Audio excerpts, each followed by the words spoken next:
Bonjour et bienvenue sur French with Jeanne, un podcast en français pour les étudiants de français. Vous écoutez l'épisode 2 de la série 9 sur les portraits de ville. Comme la dernière fois, je vous invite à vous mettre à l'aise pour passer un bon moment en écoutant cet épisode. N'oubliez pas de prendre la transcription afin de voir des photos des endroits dont je vais parler au moment où je vais les évoquer. Dans l'épisode précédent, je vous ai emmené dans l'ambiance artistique de Nantes.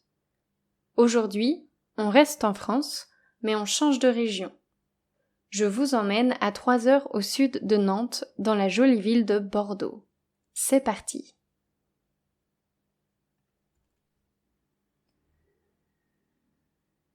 Quand on entend Bordeaux, la première chose qui vient à l'esprit, c'est le vin. Et c'est tout à fait correct. La ville est entourée de vignobles. C'est l'une des régions qui produit le plus de vin en France. C'est un véritable symbole national, et même mondial. D'ailleurs, un nouveau bâtiment a ouvert ses portes à Bordeaux en 2016. C'est la Cité du Vin. Présentée comme un lieu culturel unique au monde, cette Cité du Vin propose aux visiteurs d'en découvrir plus sur cet alcool, à travers une approche immersive et sensorielle. Je ne peux pas vous en dire plus, car je ne l'ai jamais visité. Par contre, j'ai vu le bâtiment quand il était en construction, et je peux vous dire que le premier sens qui est exploré par cette cité du vin est bien celui de la vue. En effet, l'architecture du bâtiment évoque l'âme du vin, ainsi que l'élément liquide. Sa forme rappelle à la fois celle des pieds de vigne, le vin qui tourne dans un verre et le fleuve de la Garonne qui traverse Bordeaux. Un endroit original, donc, que je ne manquerai pas de visiter lors de ma prochaine visite à Bordeaux. Tous les 2 ans, la ville organise aussi son festival du vin. Cette fête a lieu l'été et permet aux visiteurs de découvrir et déguster du vin du monde entier. Malheureusement, je ne suis jamais allée à ce festival qui a pourtant une excellente réputation. Pendant le reste du temps, le vin occupe une place plus discrète dans la ville. Vous en trouverez néanmoins dans chaque bar. Vous pouvez aussi aller visiter le charmant petit village viticole de Saint-Émilion, dont la cité médiévale est inscrite au patrimoine mondial de l'UNESCO.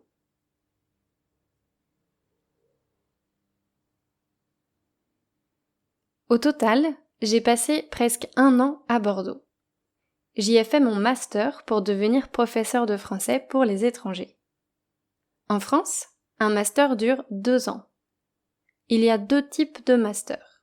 Des masters de recherche qui préparent les étudiants à faire un doctorat et des masters professionnels qui préparent les étudiants à exercer une profession après l'obtention de leur diplôme.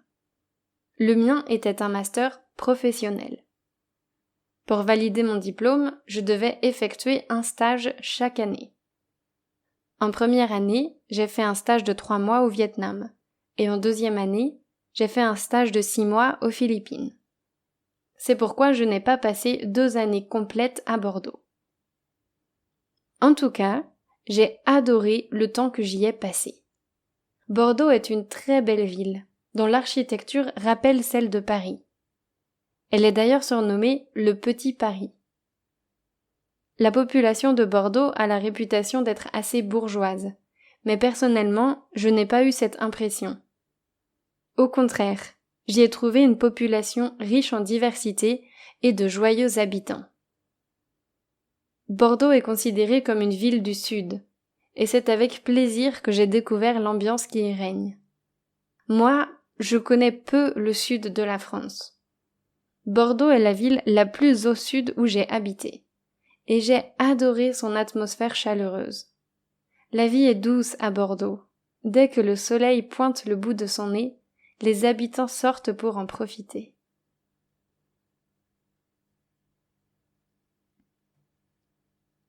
Le centre-ville de Bordeaux s'étend tout autour de la rue Sainte-Catherine. C'est une très longue rue piétonne. Une rue piétonne, ça signifie qu'elle est interdite aux véhicules à moteur. Seuls les piétons et les vélos peuvent y accéder. Elle fait plus d'1 kilomètre. Cela fait d'elle la plus longue rue piétonne et commerçante d'Europe. Entre nous, ce n'est pas une rue que j'aime beaucoup. Elle est toute droite et bordée d'immeubles de taille moyenne, de 3 ou 4 étages, et d'une succession de magasins. Je n'ai jamais été fan de shopping, alors il est normal que je n'aime pas particulièrement cet endroit. Le week-end, il est presque difficile de marcher dans cette rue tellement il y a du monde.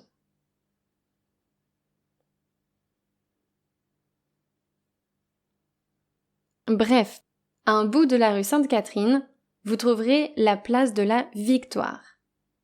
Sur cette place, il y a 2 monuments, une obélisque et un arc, similaire à l'Arc de Triomphe mais plus petit, qui est en fait une ancienne porte de la ville. Il y en a plusieurs dispersées dans le centre-ville. La Victoire est le quartier étudiant de la ville, et pendant ma première année à Bordeaux, j'habitais tout près de cette place.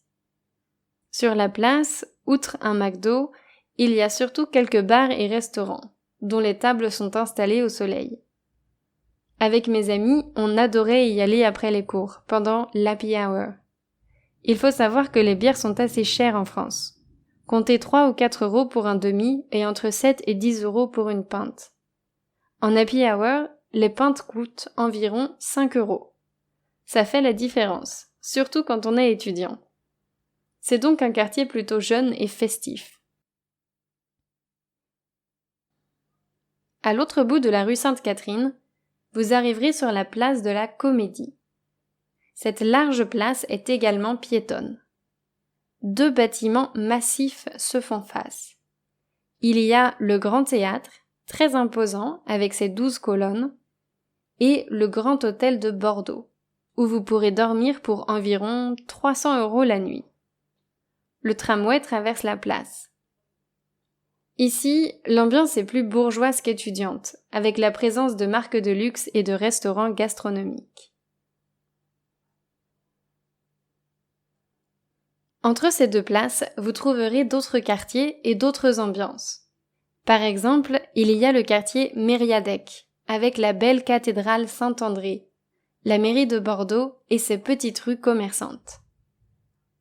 Il y a aussi le quartier Saint-Pierre, que j'adore. C'est le quartier historique de Bordeaux. C'est un quartier charmant, aux rues étroites et pavées, aux restaurants familiaux et aux bars chaleureux. Vous y trouverez de nombreuses petites places sur lesquelles se trouve une fontaine ou une église. Pour moi, c'est là que je sens le plus l'ambiance du Sud. Des petites places ombragées, des bons restaurants et des gens qui discutent et qui rient. L'entrée du quartier est marquée par la grosse cloche, monument datant du Moyen Âge. La grosse cloche sonne chaque premier dimanche du mois.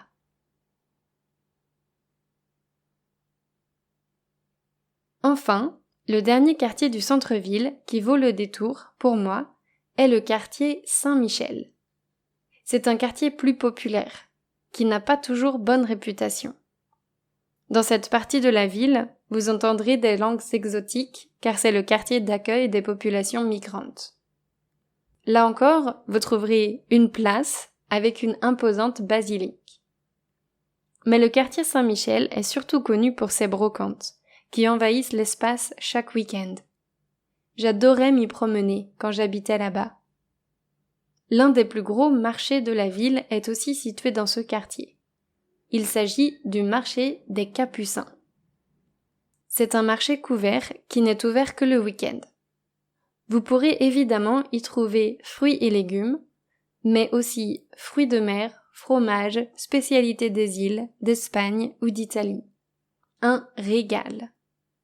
À l'intérieur, plusieurs bistrots accueillent les visiteurs sur des mini-tables toutes collées les unes aux autres.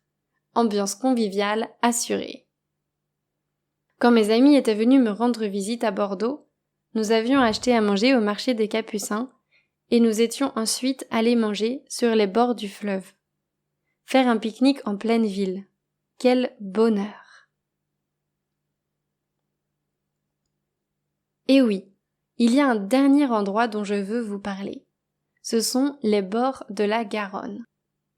La Garonne, comme je l'ai dit avant, c'est le fleuve qui traverse la ville. C'est un gros fleuve. Le pont de pierre qui relie ces deux rives est massif.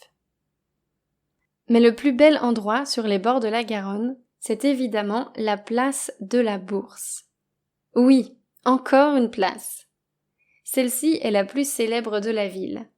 C'est même l'emblème de Bordeaux. Selon Wikipédia, cette place est l'une des œuvres les plus représentatives de l'art architectural classique haussmannien français du XVIIIe siècle. Je pourrais vous la décrire, mais je vous invite plutôt à chercher une photo de cette place. En quelques mots, sa symétrie est élégante et majestueuse, surtout la nuit, lorsque l'éclairage met son architecture en valeur. En plus de ça, ses façades régulières se reflètent dans un miroir d'eau. Dans l'épisode précédent, j'ai expliqué ce que c'était, car Nantes a depuis peu installé un miroir d'eau devant le château. Celui de Bordeaux est présent depuis 2006, et c'est en fait le plus grand du monde. Cette partie de la ville est appelée les quais de Bordeaux. C'est un lieu de détente pour les Bordelais et les touristes, qui viennent se promener sur les bords de la Garonne quand il fait beau. Ici, pas de restaurant ou de bar, seulement un chemin qui longe le fleuve et qui est réservé aux piétons. C'est un endroit où j'aimais beaucoup me promener.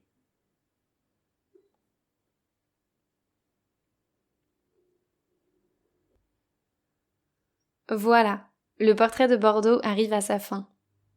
Bien sûr, il reste encore 1000 choses à dire sur cette élégante ville française.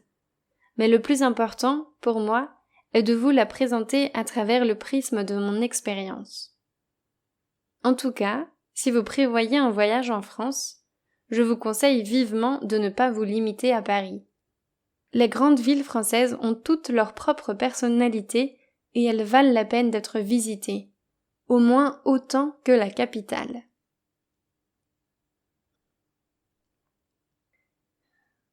Un petit mot supplémentaire avant de terminer cet épisode.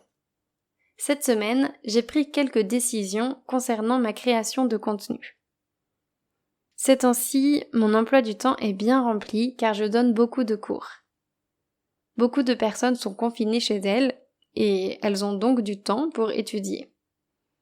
Même si la charge de travail est conséquente, je prends beaucoup de plaisir à donner ces cours.